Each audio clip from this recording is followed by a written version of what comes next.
Nick Wright joins us live, co-host First Things First. Any of those bother you, by the way? That's well done. No. Listen, I'm actually doing an impromptu quarterback pyramid on my show today, and you have Trevor Lawrence about as high as I would. I was surprised to see that. I love seeing that.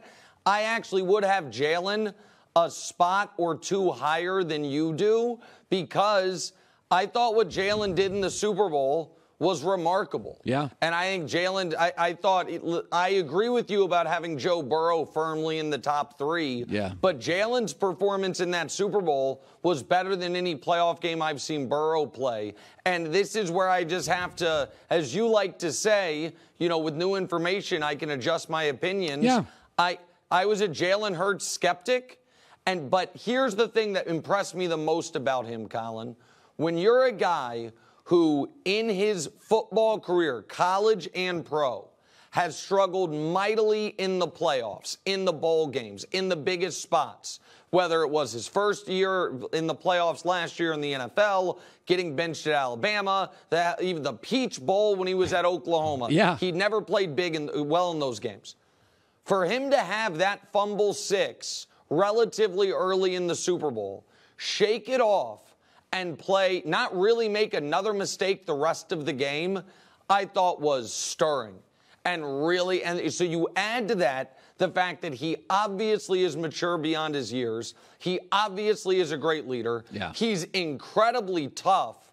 That, to me, makes him a top 5 quarterback in the NFL right now. The only thing you're missing, Colin, is where's Caleb Williams? Used to be your guy, now he's my guy. I think you got to throw him somewhere on there, Colin. By the way, that was discussed in the meeting at 10. We discussed that, yeah. But it wasn't quite respectful to the current professional players. Uh-huh. So I said there was a moment in the Super Bowl, and maybe I was overstating it, but what was my reaction when it happened? I thought, considering the circumstance, the stage, and his injury, the 25-yard scramble was a top 5 to 10 Super Bowl play that I can remember. Like a David Tyree. I was on the couch and I was like, whoa. He's outrunning like guys that can run. Mm-hmm. That, to me, and the special teams play, the game felt differently to me. I was like, oh, it's Kansas City. How did you take this moment? And his overall performance, where does it rank for you?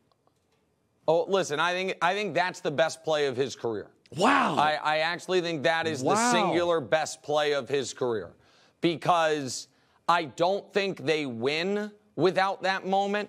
I think the fact that as all of the true all-time legendary players, when they are compromised, almost seem to keep one extra gear in reserve. Similarly to, again, this is a Nick Wright bingo, but let me bring up LeBron and talking about Mahomes.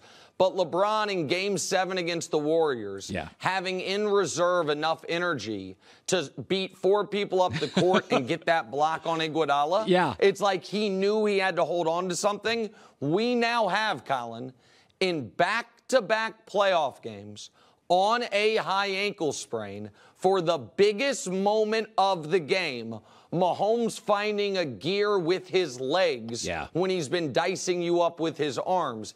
It's what makes him special. And now the comeback stuff with this guy, it's the numbers don't seem possible. That's right. So in all of NFL history, Colin, Tom Brady, prior to Patrick Mahomes, was the best quarterback ever when trailing by 10 or more. He won 39% of his games, the most in NFL history. Yeah.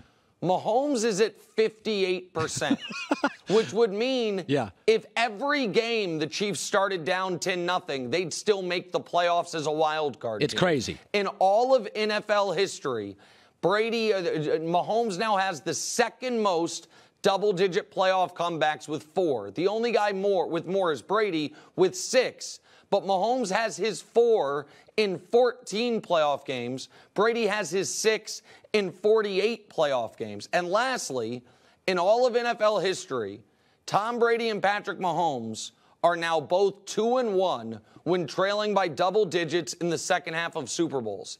every other quarterback ever is winless.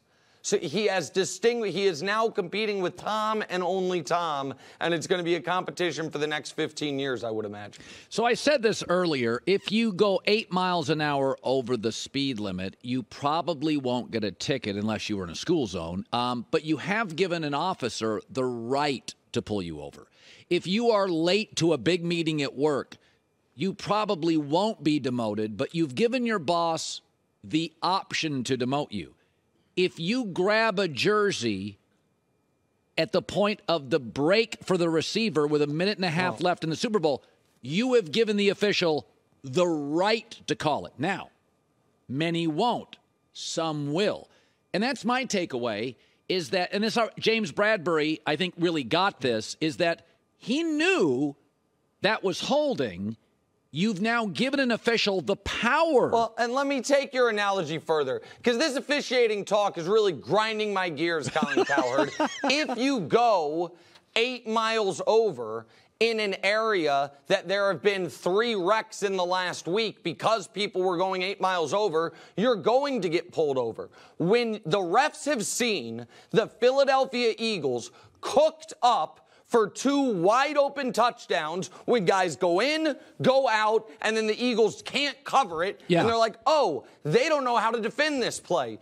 All they can do is hold on it. We're going to be watching for it. When you are holding a guy who one of Mahomes' only incompletions in the entire game came on an earlier 3rd down where you obviously held him and got away with it, they're going to be keeping a closer eye on it. And lastly, for the audacity, the unmitigated gall, as some would say, for Eagles fans and media to say, oh, the game was, the rigged for the Chiefs, when we all saw in this game the Chiefs force a fumble, recover the fumble, score a touchdown. The refs put their arms up. We didn't see a replay. We're like, oh, he caught it. I mean, it's close, but it's probably got a rule on the field's got to stand.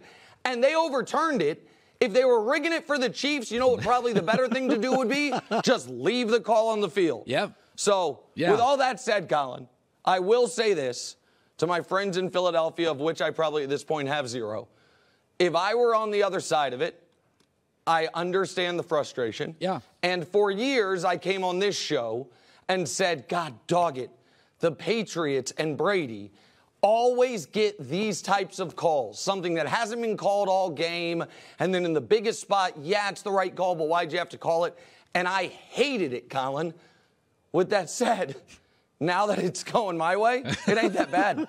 I got to tell you, being the new Patriots, AFC Championship game, and you don't get a 3rd down, and the refs are like, you know what, we talked it over. Let's just run that thing again.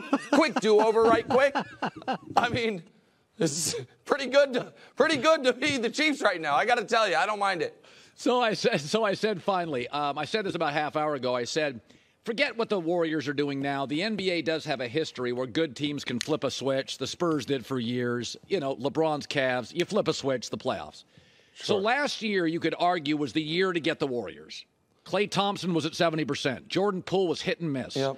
Kuminga, Wiseman not ready to play. Yeah. Now your guy Draymond, his mom was tweeting about how bad he was playing. Listen, I know he's going to get mad at me, but that happened. And they still won. Yep. Now, Poole's more consistent. Dante DiVincenzo is a perfect fit. Peyton will be ready for the playoffs. Klay's better. Way better in the backcourt, way deeper. Kuminga now plays. The West is arguably weaker and weirder. Is that it may have been the year to get them last year because it's wide open. And I said that with the Chiefs. The wide receiving unit, Tony comes in halfway through the season. Sky Moore's a rookie. JuJu Smith-Schuster is what he is. O-line, center, right guard are excellent, but Colin, kids. This was the year to get them. Rookies everywhere. This was the year. And it's multi-leveled, right? And the rest of the AFC thought it was the year, which is why the Bills go out and pay 6 years, $120 million for an aging but still great pass rusher with an injury history. The Raiders trade for Devontae Adams and sign Chandler Jones. The Broncos trade everything for Russ. The Chargers go on a spending spree on Khalil Mack and J.C. Jackson. They're like, okay, the Chiefs are taking a step back. We're going to go forward now. And the Chiefs, on the other hand, this is the craziest stat of the season. The only teams in the NFL to play rookies more snaps than the Chiefs, the Bears, who got the #1 pick, the Texans, who got the #2 pick, and the Seahawks, who smashed the draft out of the park and had extra picks because they traded Russell Wilson. The Chiefs played rookies the 4th most snaps. Wow. In the second half of this game, the Chiefs' touchdowns were scored by a 7th-round rookie, a 2nd-round rookie, and a second-year player who they acquired at the trade deadline in Kadarius Toney. And here's the other part, because I heard your rant on this at the beginning of the show, and I totally agree with you. That should absolutely terrify the rest of the league. Patrick Mahomes currently, on an average value basis, is the 5th highest paid quarterback. In about 3 months, Colin, he might be 10th, because Herbert, Burrow, Jalen, and Lamar all are going to get paid, and all are going to leapfrog him. So you're going to have Mahomes locked up for 7 more years as the 10th or lower highest paid quarterback. You played 8 rookie significant snaps in the Super Bowl. You didn't have a significant contribution from any receiver but JuJu, all of it. And you still couldn't get him.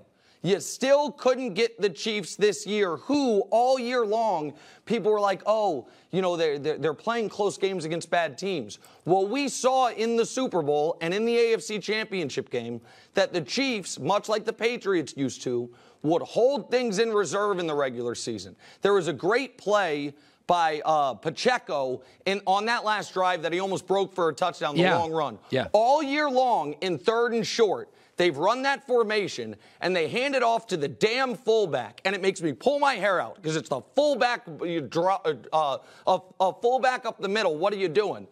But evidently they were doing it so they could show that look in the Super Bowl and run a counter to the outside and pop it. All year long on the Toney touchdown, that's been a jet sweep.